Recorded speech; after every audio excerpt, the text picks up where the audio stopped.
नमस्कार, आदाब, वेलकम। मैं ऋतिकेश सहाय लक्ष्य अकेडमी के ऑनलाइन प्लेटफॉर्म लक्ष्य मंत्रा में आप सभी का स्वागत करता हूं। बात करंट अफेयर्स की करनी है। मई मंत्रा का दूसरा पार्ट लेके आपके सामने प्रस्तुत हूं। तो शुरुआत करते हैं आज के सुविचार से। आज का सुविचार कहता है, जिंदगी में सफलता कभी भी पक्की नहीं होती। जिंदगी में सफलता कभी भी पक्की नहीं होती और असफलता कभी भी अंतिम नहीं होती। इसलिए आप अपनी कोशिश को तब तक जारी रखो। जी हां, आप अपनी कोशिश को तब तक जारी रखो जब तक आपकी जीत एक इतिहास ना बन जाए। जी हां, आपके परिश्रम के किस्से लोगों को सुनाए ना जाएं कि देखो वो बंदा था जिसने लक्ष्य की ओर ध्यान रखा, भ्रमित नहीं हुआ और जीत हासिल की। चलिए शुरुआत करेंगे आज के पहले क्वेश्चन से। जलवायु परिवर्तन और खाद्य उत्पादन में अपने शोध के लिए विश्व खाद्य पुरस्कार 2022 के किसे प्रदान किया गया? रतन लाल, डेविड नाबरो, लॉरेंस हदहाद या फिर सिंथिया रोसेन जविक? जी हां, आप सभी को पता है इसका सही आंसर है सिंथिया रोजेन जविक। सिंथिया रोजेन जविक को यह सम्मान दिया गया। देखेंगे, खाद्य उत्पादन पर जलवायु संकट का प्रभाव, जलवायु संकट का खाद्य उत्पादन पर प्रभाव, यह सब्जेक्ट था सिंथिया रोजेनबर्ग का, जिसके कारण इनको यह सम्मान दिया गया। डेस मोइनस स्थित, जी हां ध्यान रखिएगा, डेस मोइनस एक स्थान है जहां पर वर्ल्ड फूड प्राइड फाउंडेशन ने इनको national aeronautics and space administration NASA की सिंथिया रोजेनबर्ग को, एक अमेरिका कृषि वैज्ञानिक जो हैं और एक जलवायु वैज्ञानिक हैं, इनको विश्व खाद्य पुरस्कार 2022 से सम्मानित किया। ठीक है, तो आपको बता दें नासा की जलवायु वैज्ञानिक कृषि वैज्ञानिक हैं सिंथिया रोसेनबर्ग, जिनको वर्ल्ड फूड प्राइड फाउंडेशन द्वारा यह सम्मान दिया गया, जो कि जलवायु संकट के खाद्य उत्पादन पर असर डालने वाली मॉडलिंग पर मान्यता को मानता है। इनकी मान्यता जो थी वो किस पे थी? खाद्य उत्पादन में असर क्या हो रहा है जलवायु संकट का, इस पर इन्होंने अपनी थीसिस लिखी थी, जिसके लिए सम्मान इनको दिया गया। बढ़ेंगे, विश्व खाद्य पुरस्कार फाउंडेशन के अनुसार विश्व की खाद्य पुरस्कार में एक प्रतिष्ठित अंतर्राष्ट्रीय पुरस्कार है जिसकी कल्पना खाद्य एवं कृषि के लिए नोबेल के रूप में की जाती है। खाद्य विश्व खाद्य पुरस्कार को खाद्य और कृषि का नोबेल भी कहा जाता है और इसकी स्थापना जो थी नोबेल शांति पुरस्कार विजेता नॉर्मन ई बोरलॉग ने 1986 में की थी। 1986 में की थी, जिन्हें 1970 में नोबेल शांति पुरस्कार दिया गया था। नॉर्मन ई बोरलॉग जिन्होंने इस पुरस्कार की स्थापना की थी, स्थापित किया था। तो इस वर्ष का विश्व खाद्य पुरस्कार किसे दिया गया? सिंथिया रोजेनबर्ग को, जो अमेरिका की। चलिए अगला प्रश्न है, विश्व प्रवासी पक्षी दिवस 2022 का विषय क्या है, जिसे 14 मई 2022 को दुनिया भर में मनाया गया? तो बता दें आपको, विश्व प्रवासी पक्षी दिवस, जी हां विश्व प्रवासी पक्षी दिवस, जो कि पहले अंतरराष्ट्रीय प्रवासी पक्षी दिवस के नाम से भी जाना जाता था। अंतरराष्ट्रीय प्रवासी पक्षी दिवस और विश्व प्रवासी पक्षी दिवस का आपस में विलय कराया गया 2017 में, जिसके बाद एक नाम निकल के आया विश्व प्रवासी पक्षी दिवस, है ना। तो विश्व प्रवासी पक्षी दिवस प्रत्येक वर्ष दूसरे शनिवार को मनाते हैं, मई और अक्टूबर माह के। जी हाँ, प्रत्येक वर्ष एक वर्ष में 2 बार मनाया जाता है। अक्टूबर माह में भी मनाया जाता है और मई माह में भी मनाया जाता है। मई माह का दूसरा शनिवार और अक्टूबर माह का दूसरा शनिवार। इस वर्ष की थीम क्या है देख लीजिए, seeing flying soar like a bird. ऐसा नहीं है, project birds be the solution the plastic pollution, impact of the light pollution on the migratory birds, birds connect our earth. तो इसका सही आंसर क्या होगा? इसका सही आंसर होगा impact of light pollution and migratory birds. जी हाँ, आइए देखते हैं। देखिए, विश्व प्रवासी पक्षी दिवस एक संयुक्त राष्ट्र समर्थित वैश्विक अभियान है जो कि दुनिया भर में 2 अवसरों, प्रत्येक वर्ष के 2 चरम दिन मई और अक्टूबर के दूसरे शनिवार को मनाया जाता है। इसका उद्देश्य प्रवासी पक्षी और उसके आवास के संरक्षण के महत्व को जागरूकता पैदा करना है। ठीक है, देखिएगा, विश्व प्रवासी पक्षी दिवस इस वर्ष 14 मई को और 8 अक्टूबर 2 दिवसों को मनाया जाएगा। विश्व प्रवासी पक्षी दिवस 2022 का विषय क्या है? Impact of light pollution on migratory birds. और इसका नारा क्या है? Dim the light for the birds at night. रात में लाइट को मध्यम रखने की बात कह रहा है इस विषय में, ये इसका नारा है। आगे देखते हैं हम। आज का तीसरा प्रश्न है, मई 2022 में, जी हाँ, मई 2022 में युवा मामलों के खेल मंत्रालय और हरियाणा सरकार ने संयुक्त रूप से चौथे खेलो इंडिया यूथ गेम्स 2021 के लिए शुभंकर लोगो, जर्सी और थीम गीत लॉन्च किया। इसमें बताना है कि चौथे खेल की इंडिया यूथ गेम्स का 2021 जो है का शुभंकर क्या है, स्टंपी, भोलू, वीरा या धाकड़। तो आपको बता दें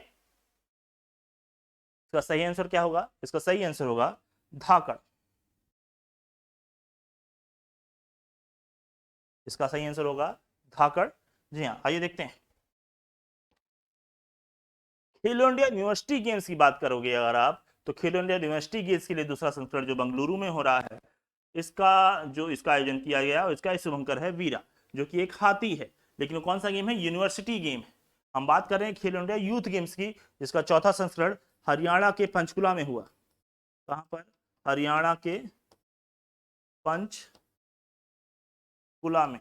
तो युवाओं में खेल की भावना विकसित करने के लिए खेलो इंडिया यूथ गेम्स या खेलो इंडिया यूनिवर्सिटी गेम्स स्टार्ट हुआ है, और इसको दो चरणों में देखा जाता है, एक अंडर 19, एक अंडर 19 से ऊपर। तो यह अंडर 17 के वालों के लिए खेलो इंडिया यूथ गेम्स है, यूनिवर्सिटी गेम्स है, और उसके ऊपर खेलो इंडिया यूथ गेम्स है। तो जिसका दूसरा संस्करण खेलो इंडिया यूनिवर्सिटी का दूसरा संस्करण बेंगलुरु में संपन्न हुआ, और खेलो इंडिया यूथ गेम्स का चौथा संस्करण पंचकुला हरियाणा में संपन्न हुआ। क्वेश्चन बनेगा शुभंकर कौन है, तो खेलो इंडिया यूथ गेम्स का शुभंकर है धाकड़, और खेलो इंडिया यूनिवर्सिटी गेम्स का शुभंकर है वीरा। वीरा एक हाथी है जो बेंगलुरु के विधानसभा में दोनों तरफ से आपको दिखेगा, वह हाथी वहां से लिया गया है। चलिए बढ़ते हैं।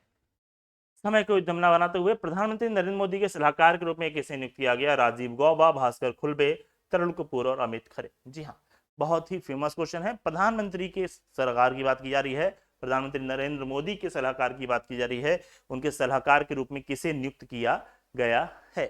तो आपके सामने ऑप्शंस हैं, और इसका सही आंसर क्या होगा, इसका सही आंसर होगा तरुण कपूर। जी हाँ, तरुण कपूर इसका सही आंसर होगा। तरुण कपूर हाल ही में नरेंद्र मोदी के सलाहकार के रूप में नियुक्त किए गए हैं, बहुत ही चर्चा में रहे तरुण कपूर। चलिए बढ़ेंगे अगले प्रश्न की ओर। ग्रीनको समूह किस राज्य में विश्व की सबसे बड़ी एकीकृत अक्षय ऊर्जा भंडारण की परियोजना की स्थापित करेगा। ग्रीनको समूह जानते हैं आप, वैश्विक क्षेत्र में बहुत बड़ा नाम है ग्रीन एनर्जी के लिए।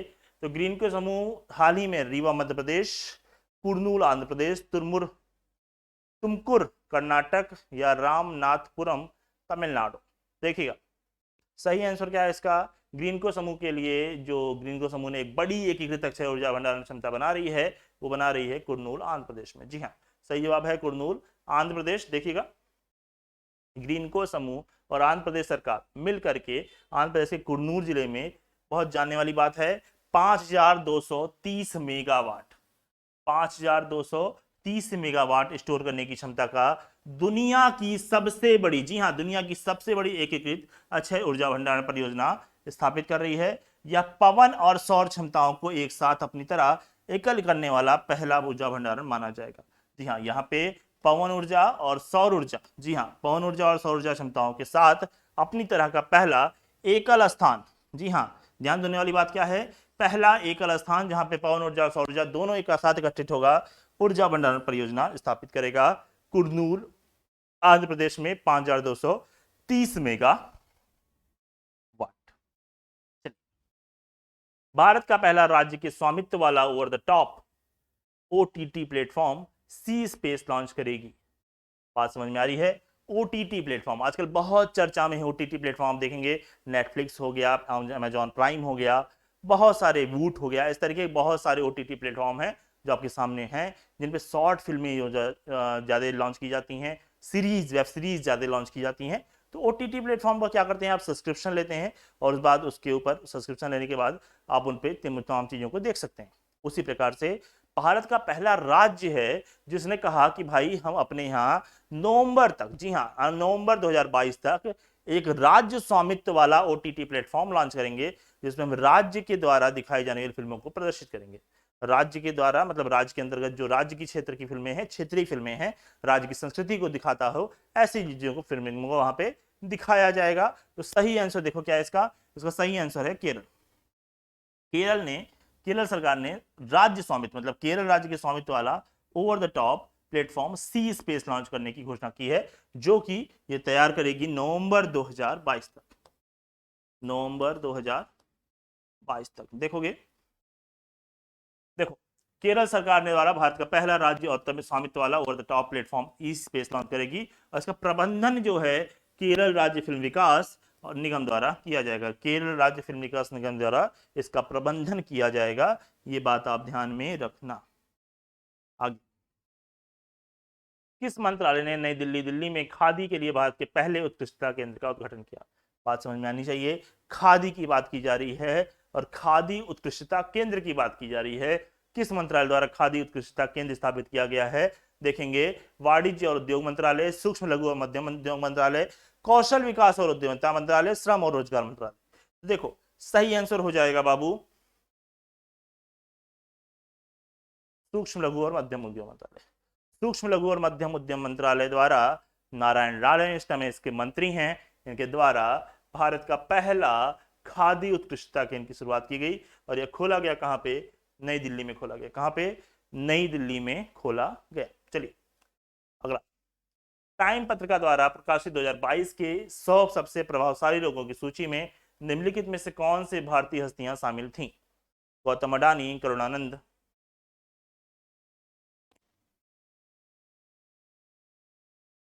करुणानंदी, परवेज खुर्रम या उपरोक्त सभी? तो आपको बता दें, Gautam Adani is the right answer, Karunanandi is also the right answer, and Parvez Khurram is also the right answer. तो सही आंसर हो जाएगा उपरोक्त सभी। जी हाँ, आपको पता है ये सभी जो हैं टाइम मैगजीन द्वारा जारी किए गए 100 सबसे प्रभावशाली लोगों की सूची में भारतीय हस्ती के रूप में शामिल किए गए हैं। गौतम अडानी को कौन नहीं जानता? आज के सामने अडानी ग्रुप के सीईओ हैं। करुणानंदी को कौन नहीं जानता? वर्तमान में सुप्रीम कोर्ट की वकील हैं और इसके साथ ही साथ सामाजिक कार्यकर्ता हैं।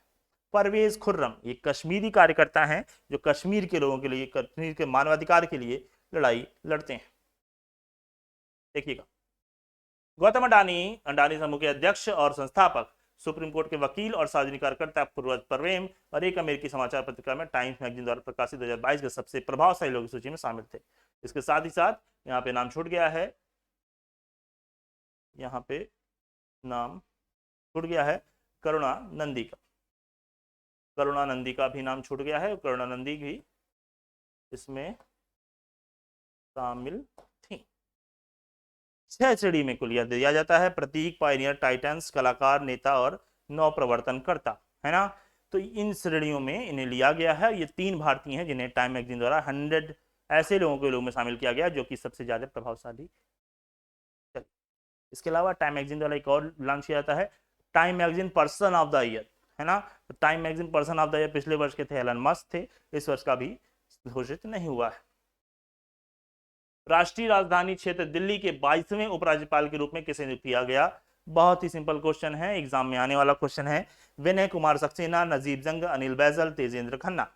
आंसर, जी हाँ, सही आंसर है विनय कुमार सक्सेना। विनय कुमार सक्सेना इस समय दिल्ली के उपराज्यपाल बनाए गए हैं और इससे पहले वह खादी उत्कृष्टता केंद्र के अध्यक्ष भी थे, खादी ग्राम उद्योग के अध्यक्ष भी थे।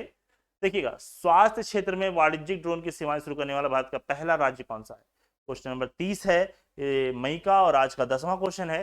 कर्नाटक, उड़ीसा, पश्चिम बंगाल और उत्तराखंड। कर्नाटक, उड़ीसा, पश्चिम बंगाल और उत्तराखंड आपके सामने ऑप्शंस हैं। क्वेश्चन क्या पूछा है? क्वेश्चन पूछा है स्वास्थ्य क्षेत्र में, जी हाँ, हेल्थ केयर सेक्टर में वाणिज्यिक ड्रोन सेवाएं शुरू करने वाला पहला भारतीय राज्य कौन सा है?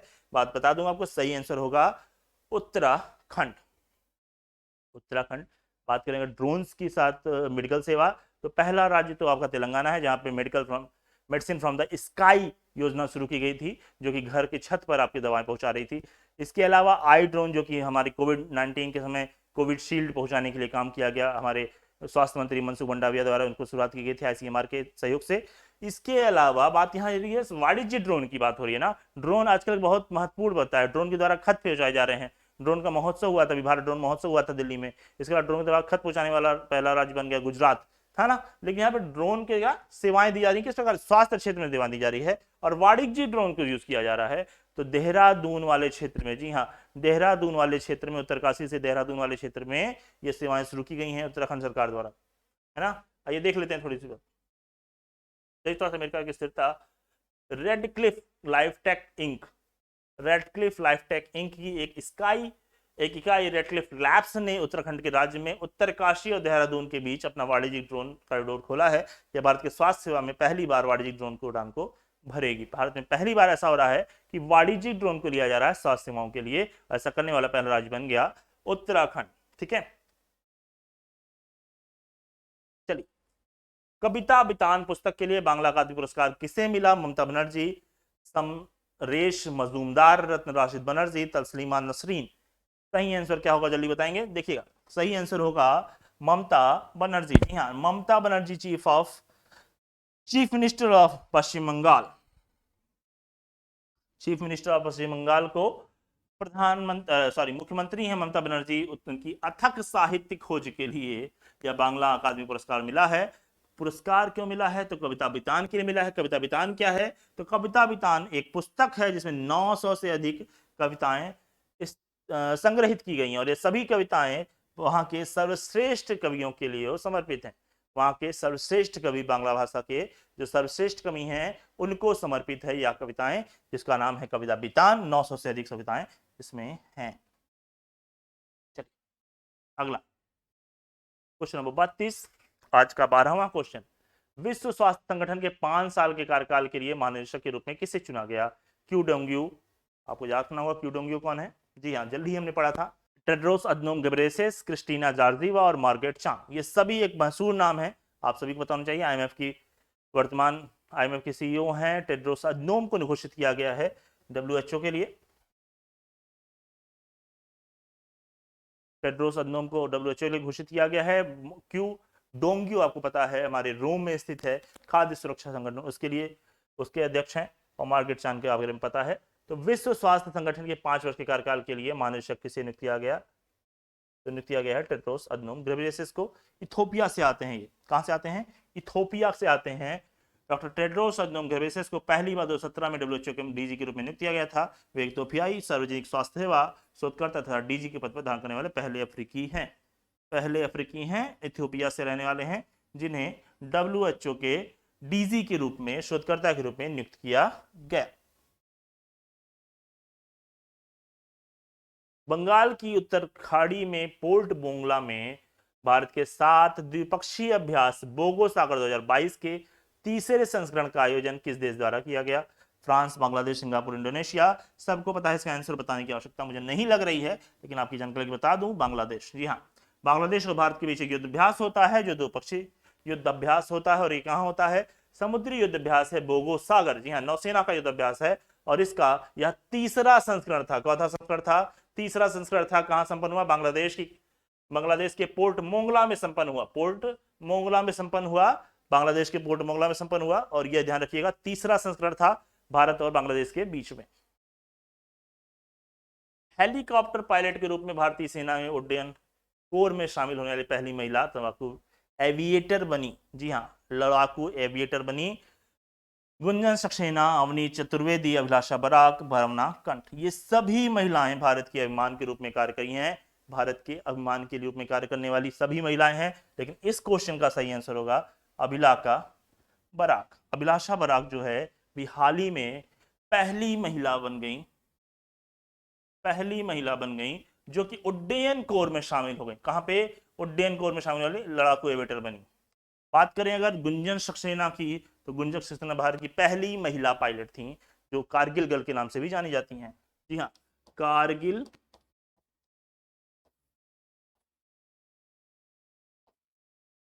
गर्ल के नाम से भी जानी जाती हैं गुंजन सक्सेना। अवनी चतुर्वेदी और भावना कंठ, ये दोनों भारत की पहली लड़ाकू पायलट हैं, लड़ाकू विमान की पायलट हैं ये दोनों, अवनी चतुर्वेदी और भावना कंठ। एक साथ इनका जॉइंटमेंट हुआ था, एक साथ इनको घोषित किया गया था।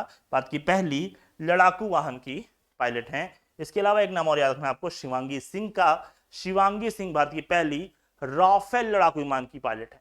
जी हाँ, राफेल विमान की पायलट है, जिसको हमने फ्रांस से लाए हैं, राफेल की। चलिए बढ़ेंगे आगे। तो इसका सही आंसर जगह अभिलाषा बराक।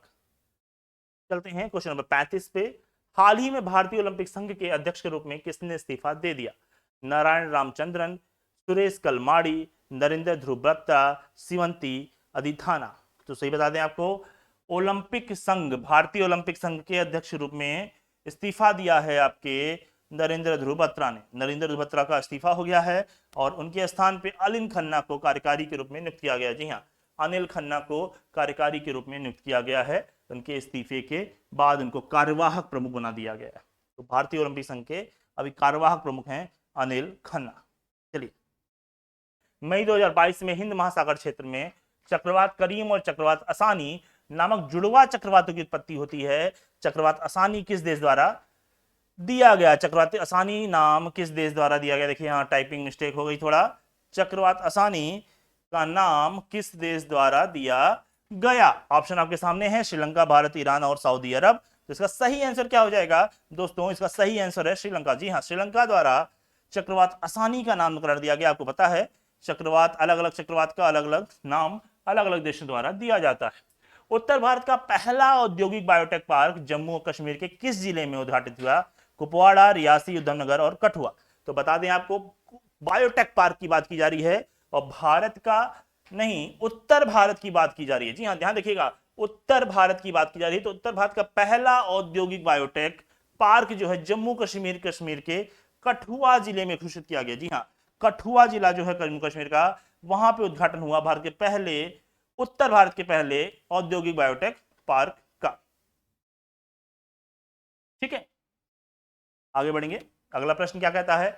भारत में किसकी अध्यक्षता में भारतीय कपास परिषद की गठन किया गया? भारतीय कपास परिषद। जी हाँ, कपास की बात की जा रही है। पीयूष गोयल, सुरेश भाई कोटक, चिराग त्रिवेदी और राघव कुमार। तो ये क्वेश्चन क्या है आपके सामने? भारतीय किस की अध्यक्षता में भारतीय कपास परिषद के गठन का घोषणा की गई? आपका सही आंसर क्या हो जाएगा? आपका सही आंसर हो जाएगा सुरेश भाई कोटक को। जी हाँ, सुरेश भाई कोटक को जल्द ही हाल ही में भारतीय कपास परिषद का अध्यक्ष नियुक्त किया गया। उन्हीं की अध्यक्षता में इस परिषद का गठन किया गया। ठीक है, तो यहाँ पे ध्यान रखना है, अध्यक्षता किसके द्वारा की गई?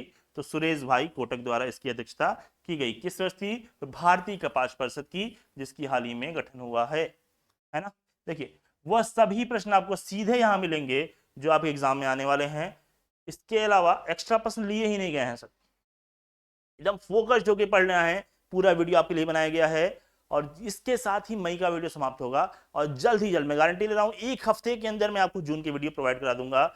एक हफ्ते के अंदर, जी हाँ, एक हफ्ते के अंदर जून का वीडियो आपको मिल जाएगा। इसके बाद हम जुलाई से रेगुलर वे में आपके साथ मुलाकात करते रहेंगे। जी हाँ, चलिए, आज का अंतिम प्रश्न है, वाणिज्य और उद्योग मंत्रालय के अनुसार कौन सा देश चीन को पछाड़कर 2021-22 में भारत का शीर्ष व्यापारिक भागीदार देश बन गया है? भारत का क्वेश्चन बहुत इंपॉर्टेंट है, यूपी के हर एग्जाम में आने वाला क्वेश्चन है, ये ध्यान रखिएगा। यूपी पेट हो या यूपीपी हो, सभी में अपनी पूरी महत्ता रखता है। यह प्रश्न स्टार मान लीजिए, डबल ट्रिपल स्टार मान लीजिए। ठीक है, देखिए, वाणिज्य उद्योग मंत्रालय का एक डाटा आता है, उसमें कहा जाता है कौन सा ऐसा देश है जिसने चीन को पछाड़ दिया। 2021-22 में और भारत का शीर्ष व्यापारिक भागीदार देश बन गया। आपके सामने ऑप्शंस क्या क्या है? संयुक्त अरब अमीरात, सऊदी अरब, सिंगापुर और संयुक्त राष्ट्र अमेरिका। बता दूं, चाइना अब दूसरे स्थान पे आ गया है और पहले स्थान पे हो गया है आपका संयुक्त राष्ट्र अमेरिका। जी हाँ, अमेरिका भारत का शीर्ष व्यापारिक भागीदार देश बन गया है। इस समय दूसरे स्थान पे हम पहुंच गए हैं चाइना को लेकर के। ठीक है, तो आज के लिए ही इतना ही प्रश्न था। जल्दी आपसे जून के साथ मुलाकात होगी। तब तक अपना ख्याल रखिएगा, खूब पढ़िएगा, मन लगा के पढ़िएगा और सफलता अर्जित करिएगा। जय हिंद।